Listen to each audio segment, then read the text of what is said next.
What's going on, everyone? Welcome back to another episode of Unscripted, a show that brings you professionals from all walks of life, touching on their backstory, their mindset, and how they navigate through adversity and opposition, while providing you practical tips that might help you on your path.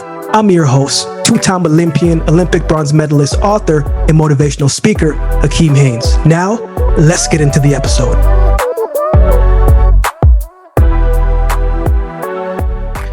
This week on the show, I'm joined by former professional golfer and now wealth management consultant, Trapper Goldsmith.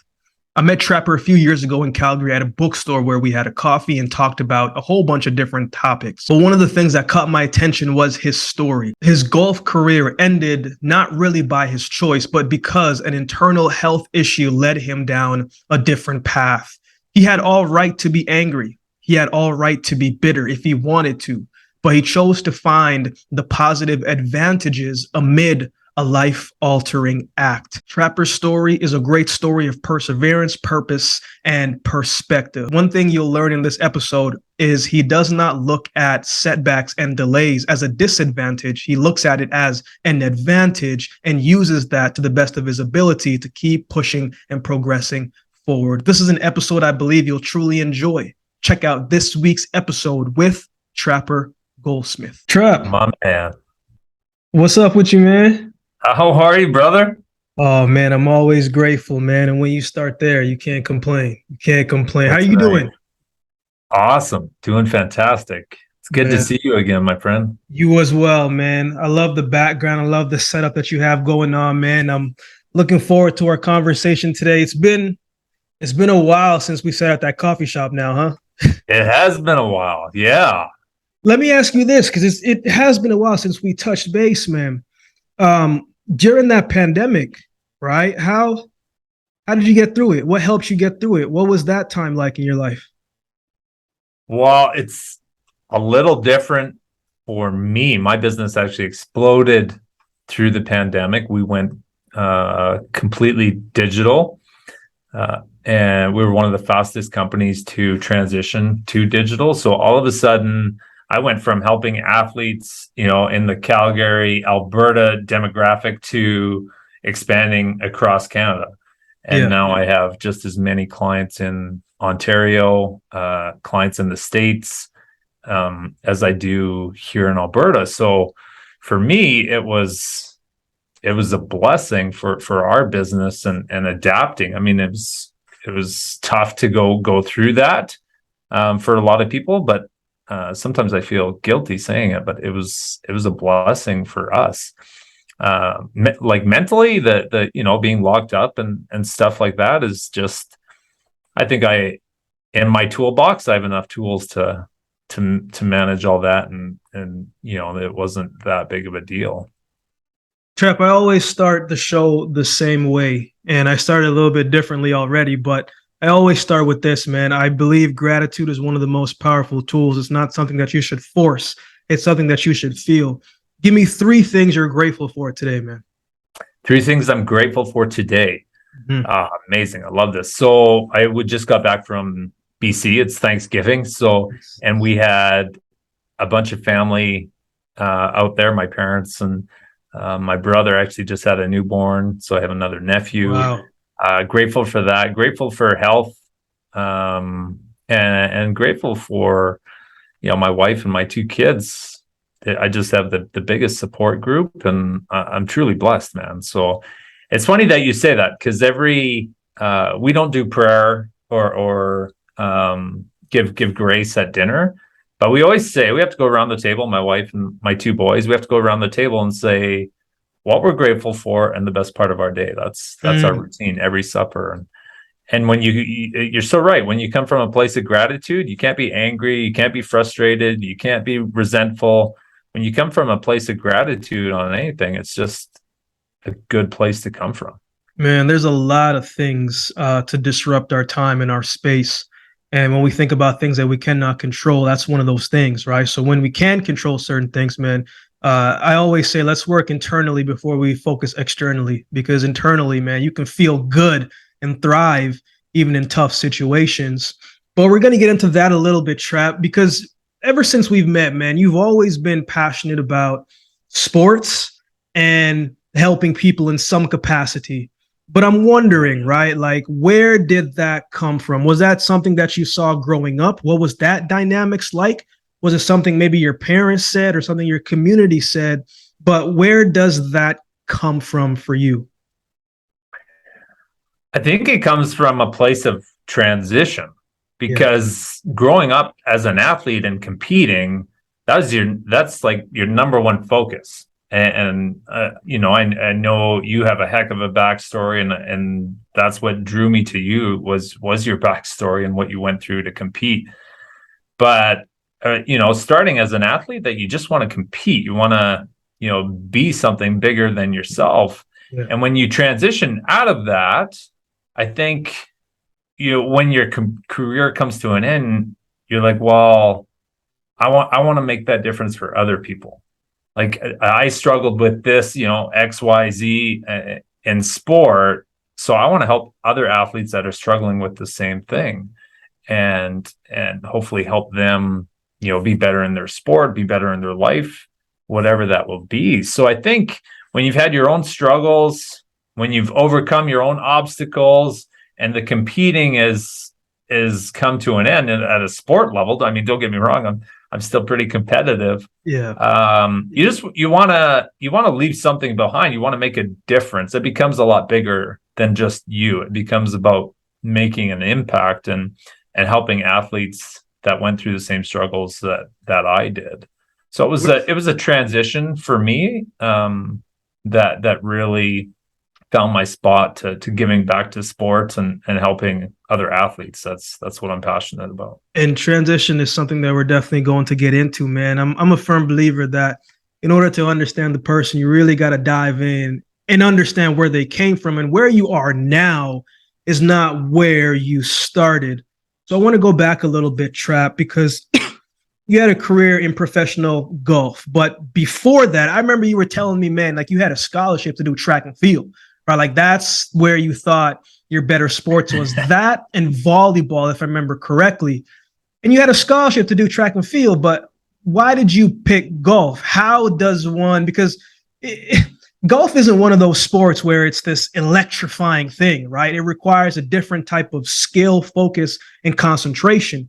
So why golf and not take that scholarship and maybe come back to golf later? How did your earliest introduction to golf start? Yeah, it's a really good question, because I was track and field was just kind of, I don't want to say came naturally for me, but it was always a secondary sport. So volleyball was kind of, number one, and what are we going to do in the spring? Track and field. And I picked up throwing really, really easily. I won our regional championships. I went on to provincials. I won provincials. I was a ranked thrower for the discus and the javelin. But I knew I wanted to do sport, and I didn't just want to do it for 10 years and become a doctor or become a financial advisor or become I wanted to do sport, and that was it. I didn't have a plan B. I didn't have so from a strategic standpoint, Longevity. that was why I chose golf. Longevity was, hey, I can do this for the next 25 years. I just won a track meet at the University of Lethbridge, and my shoulder, man, I was 18 and my shoulders already, like I was having to go to physio, almost a full-time massage therapist working on it. I was like, okay, I take this scholarship offer. I go down to the States. What's going to be left of my shoulder if I try? And I was voted in my grad class most likely to go to the Olympics.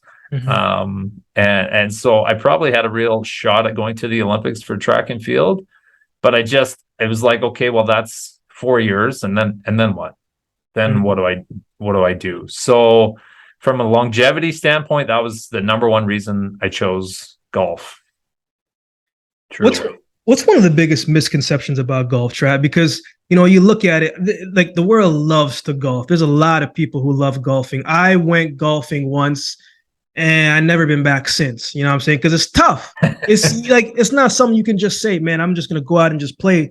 It requires a lot of different things. But what would you say is one of the biggest misconception about the sport of golf? If you take lessons, you'll get better. People think they go for a half-hour lesson and okay, now we can go play the foursome, or I can take, clients out to play, and it doesn't work like that at all. It's a repetitive game, like any sport, but truly golf, like just because I show you the fundamentals and setup, and I get you're on plane and swinging and all of that, unless you ingrain that. But if I give you a lesson on Wednesday, by Saturday you've forgot everything.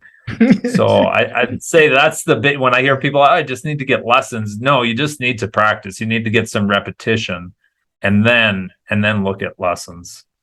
Preparation, right? It's one of the things that really makes any person successful, right? I know for me, a lot of times in training, man, especially in the base training, I used to prepare myself twice as hard because I wanted to get to a point where I pushed my body and my threshold so far that the easy part, right? So for me, I always made sure that I was preparing as best as I could. For you, Trap, though, what does that preparation look like for golf, right? Because for me, I'm playing a little music, right? I'm flowing, I'm a little bit rhythmic, I can bounce, but you can't, well, yeah, I don't want to say you can't, but golf is different. It's calmer. It's a lot more quiet. And you can't really be as amped up. You might get amped up and you're supposed to hit a putt and the ball is gone, right? So what does that preparation look like for you when you were in it? Yeah, I think I will say that, like, mentally, golf is the hardest sport in the world. I truly think it is, because there's so many moving parts to it, right? There's different moving parts to sprinting, right? You got to get out of the blocks. You got to work on technique. You got to work on conditioning. But golf, you times that by 20. Like there's 20 different moving parts to it. But the number one thing is you have to be able to reset very quickly. Because you hit a bad shot. If you don't reset, by the time you go to the next shot, everything starts to compound. It'd be like if you got out of the gates, the blocks, and you messed up your first 4 steps, and then you start getting in your own head. You're like, oh man, you do this every time, Akeem. Yeah. When are you going to get it right? Well, the rest of the 90 meters you got left, how's that going to turn out? But it's happening so fast that you don't have time to process. Where golf is slowed right down. So you make a bad shot and it can compound so quickly. You get in your head, one bad shot leads to another, and how that scenario goes. So you really have to have this ability to let go. You can hit the best shot of your life, like peered it on, swing was perfect, trajectory, everything. And, the wind catches it and you go over the green, takes a bad bounce. It goes into the creek.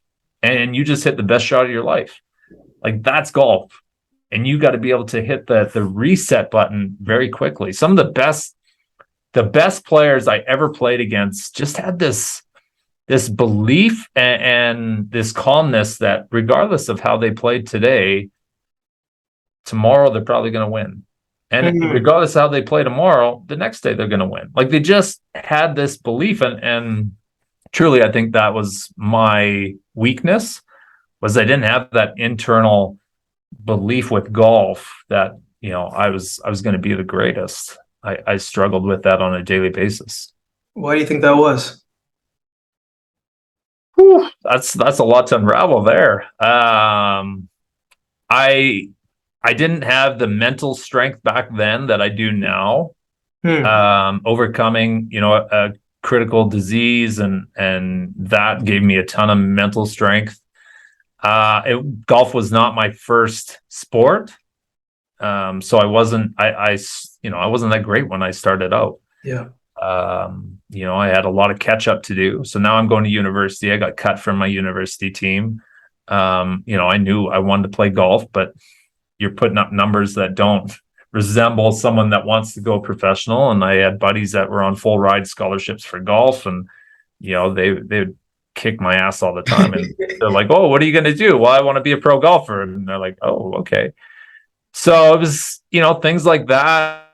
I didn't have the skills to, really build that belief, whether it's through meditation, it's through self-talk, all of that. And, so there's a few things in place that I didn't have the tools in my toolbox back then. Would you consider yourself a patient person, Trap? Because it's a sport where you have to, as you said, like you could hit it, but the wind could take it. That's stuff that's out of your control, right? We can't control the terrain that we compete on a lot of the times.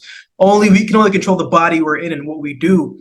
But I really think certain things find you, and in certain positions, who you are as a person comes out in adversity and hardships. But to play golf, I don't know, maybe I'm reaching here, but you kind of would have to be a bit of a patient person to be able to say, you know what? I'm going to take my time here. I'm going to wait this out. But do you consider yourself a patient person? My wife would, for sure. Mm-hmm. I think patience is, you're not born with it, you develop it. Certainly through golf, I had to learn to develop patience. And having, I think athletes, again, it's a skill they develop, because how many track meets did you compete in before you won? How many practice sessions? To be fast, so I was impatient. Yeah. But you have so many years that you have to put in before you get to, reap the benefits from that, or before you really arrive as a professional athlete. But you have that long-term vision, and I think that's what gives you patience, when you have a long-term vision. So starting out, no, I was a bit of a hothead. I remember I broke my one and only club, and I whipped it. Embarrassingly, I whipped it into the trees. Club snapped in half, and I walked up to it, and I felt like about this big. And I was like, you're letting the game be better than you. And it was the one and only time I ever threw a club. It was a lesson I learned, and had to move on from that. So I think I developed patience. I'm definitely way more patient now than I was back when I played full time. Trap, when we met at that coffee shop, man, and you told me a little bit about your story, there was a time where you thought what was going to happen in your career when you were playing, but then you got hit by the reality of what was happening. Your golfing career took a different path due to health complications. Walk me through that time in your life, Trap, because it wasn't just a whirlwind of new information and emotion. It was a life-altering situation that brought you down a different path. You're never really prepared for the news that you're not prepared for. Walk me through that stage in your life, and what was some of those health complications that came into your life? I think no matter what, and I can only speak to it from my perspective, even though I talk to a lot of athletes on a daily basis, just with my career now.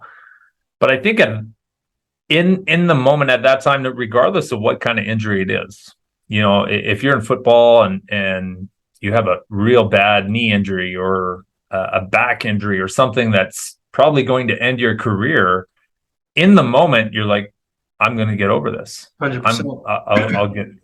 I'll get better. I'm going to come back stronger than ever before. And so when I first started getting sick, it was kind of like, okay, well, I just got to deal with this. Like, do I see a specialist? Do I get put on meds? What do I have to do to deal with this so I can keep playing? That's it. That's how my mind thought. It was never, man, I might never play again. And so you kind of push through it. When I first started getting sick, and it started affecting my ability to practice, my ability to play a full tour event. I just kept my head down and kept pushing. You almost live in a state of denial as an athlete. Like, I'm never going to get hurt. My career is never going to be over. It can't happen to me, and so that was kind of my first state. I did end up in the hospital, and my, the surgeon came in, and thankfully I had one of the best surgeons in the country. He is responsible for me living today, saved my life. But he rushed me into emergency when I went into the hospital, and I remember asking him. I was like, "Okay, what happens now? Like, how long till I can get back on the golf course?" Yeah. And he said, let's just get you through this surgery and get you back on your feet. But he knew at that point there was very slim chance I was gonna be able to compete at a high level, and I did. Like, I had 2 emergency surgeries. I was in the hospital for about 40 days. Finally got out of that and rehab, and I tried getting back into swinging and meeting with my coach, and I think I played 2 events after that. No, I played 3 events after that, and 2 out of the 3 I had to get hauled off on the medical cart. I was just about fainted, and that was when I knew my body would never be able to sustain that type of demand on it again. So that was at that point. Then you just go into it like a depression, like a dark. It's like, well, if I'm not Trapper the golfer, who am I? And slowly from there, you just kind of put the building blocks back, and I still had an incredible support group around me, and was able to climb out of that and start finding my next chapter. At what point, Trap, did it hit you that you were like, oh man, I'm not gonna be the same person that I was, right? Because we never think something can happen to us. We're not oblivious to the fact that obviously if anything can happen at any given moment, we're not oblivious to the fact thinking that things can happen to us, but we don't expect it to. Was there a point, Trap, where you maybe it was in the hospital bed, or maybe when the surgeon said, man, we got to go back in, to the point where you said, whoa, wait a minute, my life may not be the same again? Was there any of that during the situation? Yeah, I compare it probably similar to an athlete or someone that's had an amputation. Like at that, so when I came out of surgery, I had an ostomy pouch on my side. I had a complete colectomy. They removed my entire colon. And waking up in the hospital bed, and I had that pouch on the side of me. That was when I knew I'd never be the same physically again. And it's a feeling of loss. It's hard to describe, but you just feel a loss of a body part, even though it was internal for me. Yeah. But it's a body part I'll never have again. And it's this kind of feeling of in your stomach of loss. So Trey, how okay, you're in the bed, you get the surgery, you come out, you go back, you find the strength to, do a couple more campaigns, but then you're back in the hospital and you're back at home, right? And I think one of the toughest battles that a person will have to face is the challenge in the battle, thinking that there is still a purpose for their life when you've been dealt some cards you didn't anticipate. So what kept you going, man? What kept you encouraged? Because motivation doesn't last forever. Mm-hmm. You got to practice it every single day, but sometimes you wake up and you just don't have it, right? So how did you keep yourself encouraged, inspired to continue moving forward and believe that this wasn't going to be the final chapter in your story?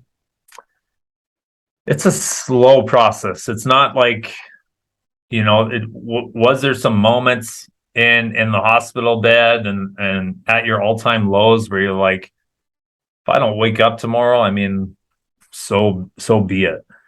Yeah, absolutely. That's a part of kind of being in that depressive state.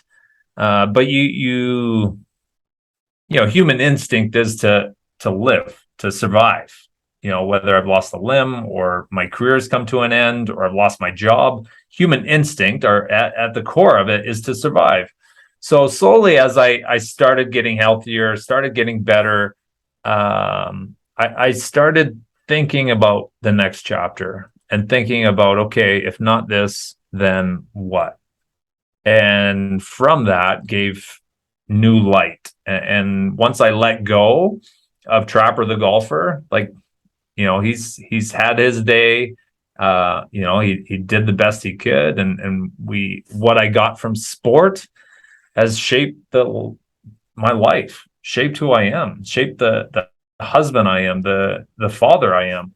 So once I kind of let go of that, slowly started getting healthier and a better state of mind, and started thinking about what was next. That was when I started getting back to who I was, and being competitive again. As we talk about it, Trap, and you reflect on it, right? And really only those around you and you yourself really have the complete understanding of the journey it took to get there. So I thank you for giving us an insight into it from your perspective. But what did that time teach you about Trapper Goldsmith? What did that teach you about yourself, man? I think you have to see everything as your advantage. That, everything that happens to you, you have to see it as your advantage to win. So if I hear, married guys in the business, and they're like, well, if I wasn't married, I could focus more on my business and entrepreneurship. But it's being married is my advantage. Having an incredible spouse is my advantage. It's why I'm going to win. Having gone through Crohn's disease and the major surgery I did is my advantage. You haven't gone through that, Akeem. So I have an advantage over you. Mm-hmm. And the same way you grew up in Jamaica, that's your advantage. In rough neighborhoods, and that's your advantage. And so that really helped me when, I looked at everything I've been through as, man, there's so many guys that haven't gone through that. How could they possibly compete with me? Because I did go through that. I overcame that. And I think that's helped me continue to be as successful as I am, is everything in life that happens to me, I see as my advantage. And it's not so much being grateful for it. It's just seeing it as an advantage in achieving my goals. That's a great perspective to have, and I know it wasn't easy to get there, but once you get there, you see the glass there. Like people always say, you can see the glass half empty or half full. But for me, like, I've always looked at life as I'm the glass, right? Because the glass is the one constant, whether there's something in it or there's not, the glass is always going to be there, and I want to be like that glass. Trap, I have a few more questions for you, and this is kind of where you and I met and kind of aligned, right? The transition aspect of it, right? As transition is tough for all people, for everybody, but kind of as athletes, right? It's being a professional athlete is like one of the only sports where you have to reinvent yourself twice. It's not easy, especially when your identity is locked into the sport and it's who you are. I particularly didn't have that problem because I saw a documentary when I first came to Canada about this football player taking his life because he was so consumed by the sport. And when he left, he didn't know who he was. And I said, man, I have to make sure that I don't end up like that, meaning I have to find things of interest and purpose away from the sport. But I was very intentional about that. Not a lot of athletes think about retirement until it's their last or the second year, they get hurt or something happens. But for you, Trap, the transition, how did you get to the financial side of things now? Was it something you found right away? Because you also told me one time that, you did a whole bunch of different things. Like you had a media company at one point as well, too. So walk me a little bit through that journey of transition to get to where you are now. Yeah, it's interesting because every athlete goes through it. That transition, and you're so hyper focused when you're in sport. It's not, I'm gonna do this on the side, or I'm gonna have a side hustle, or it's sport. That's it. Like, that's all you think about. I never had vacations. It was golfations because that was my 100% focus. And then as athletes, we transition out of that and it's after sport. And all of a sudden, it's like walking into a buffet and it's, oh, I want some of that. I want some of that. I want some of, try that. And I was no different. That was kind of after sport. I was like, okay, well, I, went into the oil field. I was a consultant. We had a small media company, vending machine business, owned a franchise, Tommy Gunn's franchise for a while. Oh, wow. Kind of tried it all and none of it really fit. There was a void after sport. And I knew I was just, because my career as an athlete, it wasn't like I got to say, okay, I'm going to walk away from the game and I gave it everything. It got stripped from me. So I had a bit of a chip on my shoulder, not in a bad way, but in a way I just wanted to compete. So I was fortunate. I never thought, when my journey started out in sport, that I would end up in the financial industry and helping professional athletes from the financial standpoint. But when I got introduced to our company, World Financial Group, actually through a CFL player, introduced me to the sport. I kind of seen the competitive side to it. It very much emulated the sport environment where, we hang hockey jerseys with your name if you're the MVP and, you make your first 100K, you get a big Super Bowl ring. And, I got plaques and trophies on the wall. That's all from being in business. So that side of it, I was like, hey, cool. If this can feed my competitive side, and I get to give back to sport to help athletes, where I financially struggled and made some poor decisions as a young athlete, then man, it's kind of win-win. And once I got put into this environment with my competitive nature and my desire to help other athletes, it blew up from there.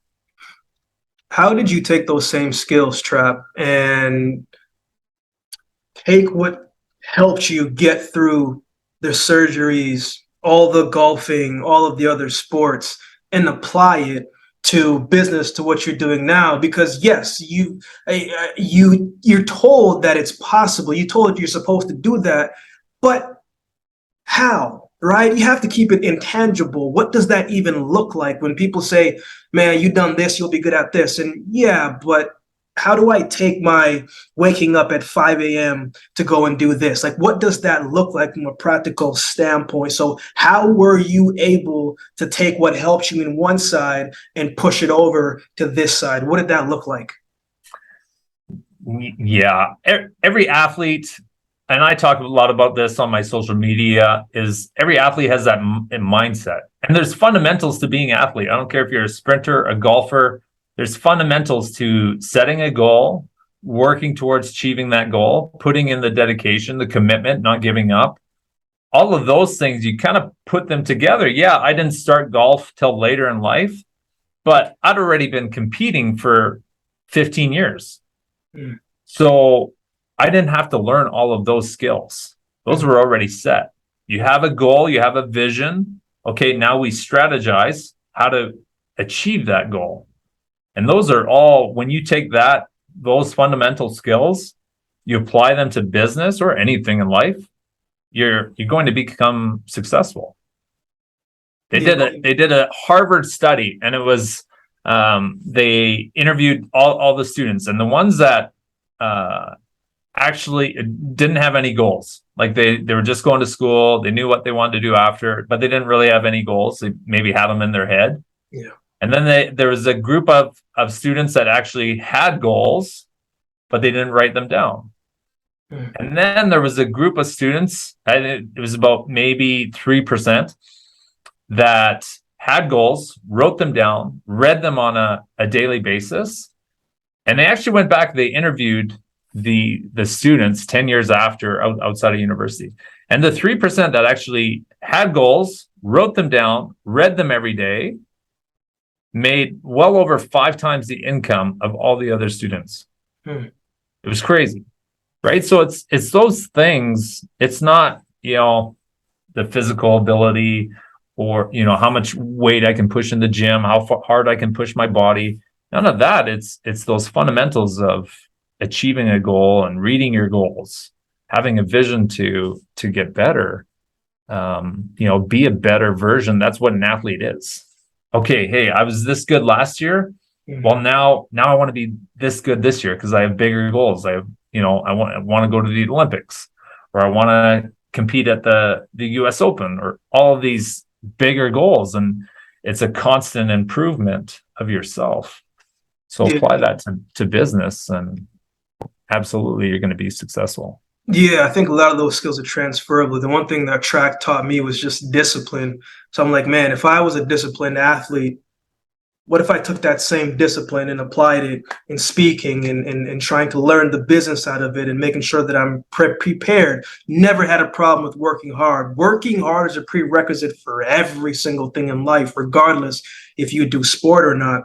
But Trap, before we close out, right, I always believe that there is a message inside of someone that they would maybe give to their younger version of themselves. But every person has a story, and every person's story matters, Trap. If there is a message on your heart, someone's listening to this, going through a tough time, or just trying to figure it out, what is a message that is on your heart today that you could share with our audience? Chase your dreams. Really, I've always been a dreamer. I've always had big dreams, and chase them. Yeah. I mean, I'm 40 now, and it was. I look back, I didn't achieve a fraction of the golf goals I had, but damn, it was a lot of fun chasing them. Mm. And I get to do that in business now, and I get to watch a lot of my clients and teammates in business continue pursuing and chasing their dreams. And it's just the best way to live your life. It's too easy to get stuck in a rut and settle. So chase your dreams and just never quit. That was, I don't look at it like I quit golf. I just look at it like I pivoted. Okay, this isn't working now, but I still have these goals that I want to achieve. So now we're going this way. And you just relentlessly never give up on chasing those. That's what makes it fun. It's a powerful message, Trap. That's probably a big part of the reason why you're still here today, when I'm sure a lot of people counted you out when you were going through that tough time. But where is the best way, Trap, for people to continue to check out your stuff if they want to work with you? Be a part of WFG, what is the best way for them to do that? Yeah, I'm pretty present on all platforms. Instagram, YouTube, LinkedIn, TikTok. You won't see any BS or dancing from me there. The kids might make you at some point. Yeah, they'll want to join in with dad. So I mean, there's only one Trapper Goldsmith in the world, so I'm pretty easy to find. But absolutely, any social platform you're gonna find me. I just want to say, man, Akeem, I have the most respect for you from the moment we first met in that coffee shop, and getting to watch your journey after sport and the inspiration you provide for others. I've been to a few of your live talks as well, and the way you tell your story and the way you connect with people, even some of the questions you've asked me today, like, really made me think. I've never been on a podcast where the host kind of connected with me that way. And I just have the most respect for you, not only what you accomplished in sport, but what you continue to do after sport, man. So this is a real pleasure to get joined up again like this. Oh, Trap, I really appreciate that, man. As I've said since day one, man, who you see is what you get. I'm the same 24/7. I don't try and fake something I'm not. I'm pretty sure I said that to you day one. Totally. And I'd like to think I've always been and will be that same guy, Trap. But the next time I'm in Calgary man, let's definitely get together and really catch up in person. Thank you so much for your time, Trap. I really appreciate it, man. And I look forward to touching base in a little bit here. Sounds great. All right, Trap. Have a good day, man. You bet. You too, man.